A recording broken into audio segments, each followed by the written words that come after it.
Hi guys, this is Ashley back with another video. Before we get into the video, like, comment, and subscribe to the channel. Make sure to turn on post notifications. So Nicki Minaj yesterday went live on TikTok, had Quayfish upset because, on TikTok live, she had more views. She had 1 million views, 1 million people watching, and that was way more than what Quayfish sold for her album. Okay, so she was a little bit bitter. But anyway, Nicki got into a few different topics. And, a fan asked her about Billie Eilish. That's not a real question, is it? I love Billie Eilish. I adore Billie Eilish. I wish I could hold her and kiss her and just tell her that she's dope. Yeah. So some fans are hoping that Nicki and Billie Eilish finally collaborate. And then on live on Instagram, she was answering some questions and people asked her if she would collaborate with Rihanna. Is Robin Fenty on this album? Was pigs motherfucking flying?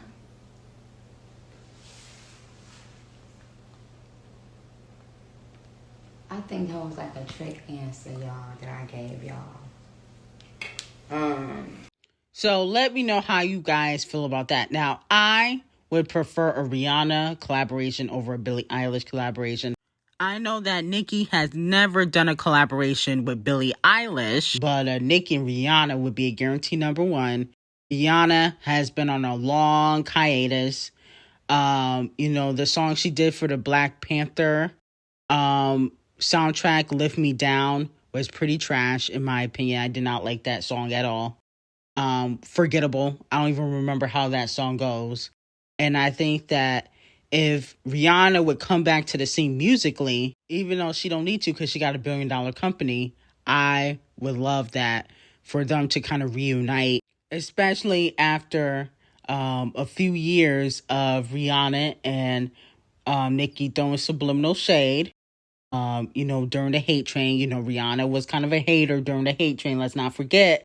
But I think that them coming back together, people will overlook it. I know the Barbs will, because they overlooked a lot. But the snippet that Nicki previewed, I think that Billie Eilish would sound good on that. The snippet that she previewed on her Instagram Live, I think she would sound phenomenal on that. Also, Nicki teased that she has a song for Call of Duty. Interesting. Yes, I did a lot of dope lines for the Call of Duty. I even did a song for the Call of Duty. Talk Chinese. What? Okay, so it looks like Nicki Minaj is cooking up in the stash. I can't wait to hear this new music. She also mentioned that she may not have a lot of features on this album. I don't think that Nicki needs a lot of features because she is an icon. She can write her own music and she doesn't have to use other big names to sell records, unlike some female rappers and reciters that shall remain nameless. Now, The Town is Dead is expected to be top 15 on the Payola Hot 100. Congratulations to D0JA. Now, let me know in the comments, is this a bop or is this a flop? I think this is definitely D0JA's hit.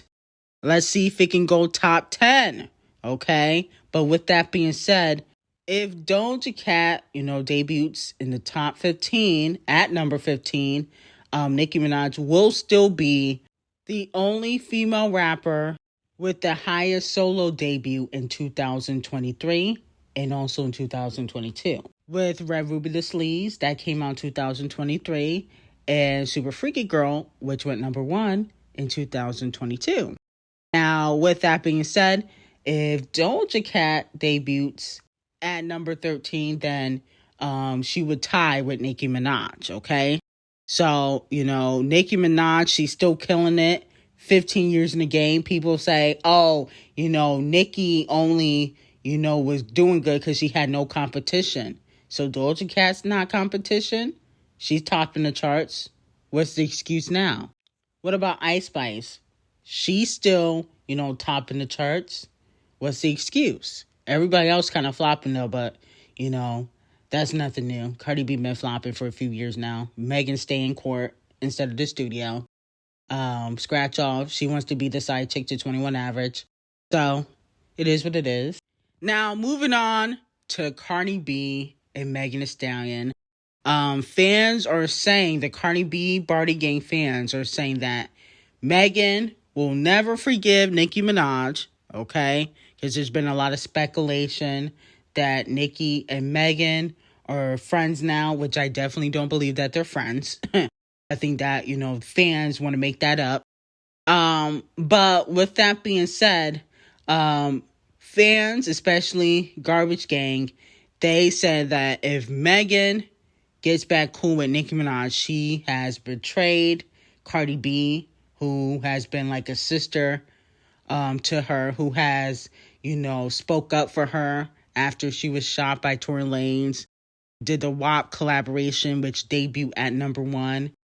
So, Garbage Gang, they're not going to be too happy about it. And it will be seen as a betrayal to Cardi B if she makes up with Nicki Minaj.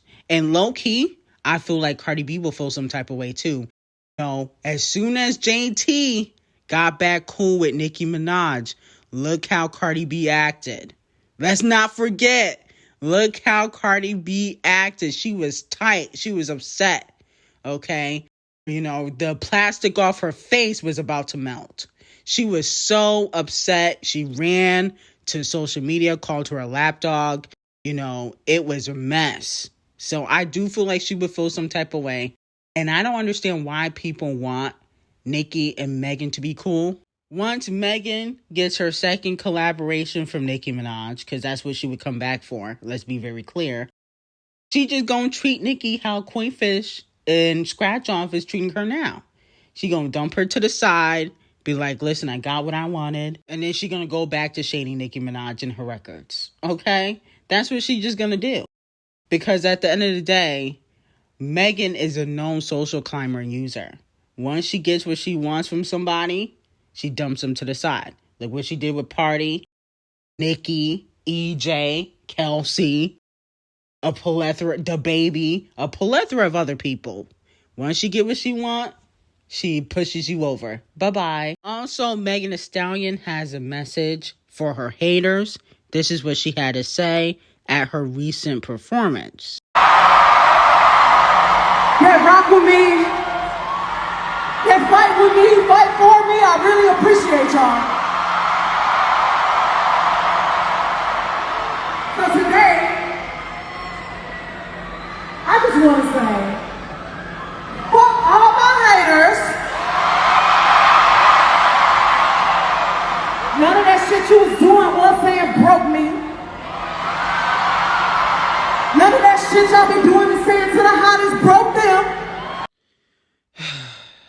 Anyway, then it was revealed that Traumazine finally went gold after a whole year. Okay? So hopefully Megan can stop the antics and the sympathy train and focus on selling some music. Because 500,000 after a full year of an album coming out ain't that great. No shade. No shade. Really, if that was Nicki or anybody else, y'all would be dragging it. No shade. Moving on to Scratch Off, she is following the D0JA Cat formula. So, Earl on the beat, he's worked with several different artists. Recently, D0JA Cat for The Town Is Dead. He did a recent interview, and he also revealed that he's working with Scratch Off and possibly Cardi B. So, with that being said, I feel like Scratch Off, she heavily copies D0JA Cat and Cardi B. Every time D0JA Cat does something musically, so does Scratch Off. I believe the reason why she even put Low Energy out is because she saw all the success D0JA Cat was getting from doing pop from Planet Her. Okay, because she just started recently doing pop. She wasn't always doing pop from the beginning of her career. That is not true. And so with that being said, I feel like she's following the D0JA Cat formula. And remember that single lottery she put out earlier this year, which flopped. Everybody was saying how it sounded like Say So.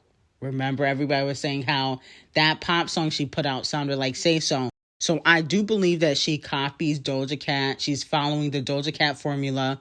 Wherever she sees Doja Cat do, she does it because they're on the same label. So she wants to sell records like Doja Cat.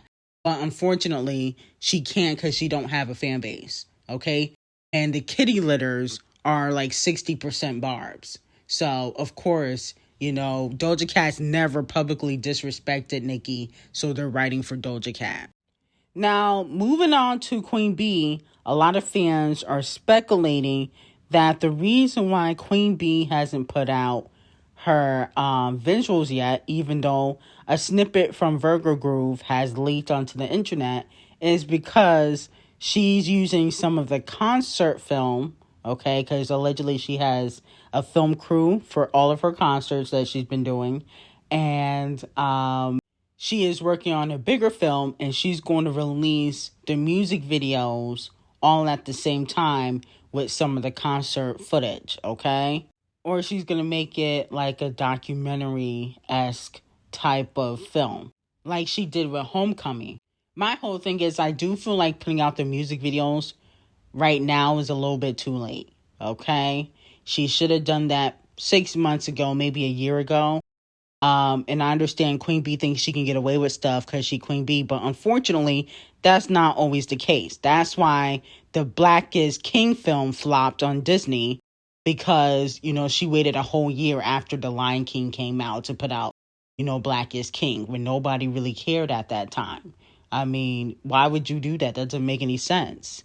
But she always do things because she thinks she can get away with it. Then when it flopped, nobody want to talk about it. But we gonna talk about this new film if it flops, especially because I feel like Queen B thinks she can get away with doing lackluster promotion because she's Queen B and because you guys have allowed her to get away with it for so long.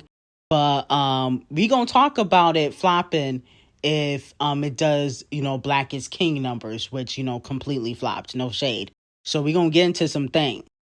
But anyway, I'm going to end it here. Got some hot tea on Patreon. Link will be in the description. I will see you guys in the next video and have a great day.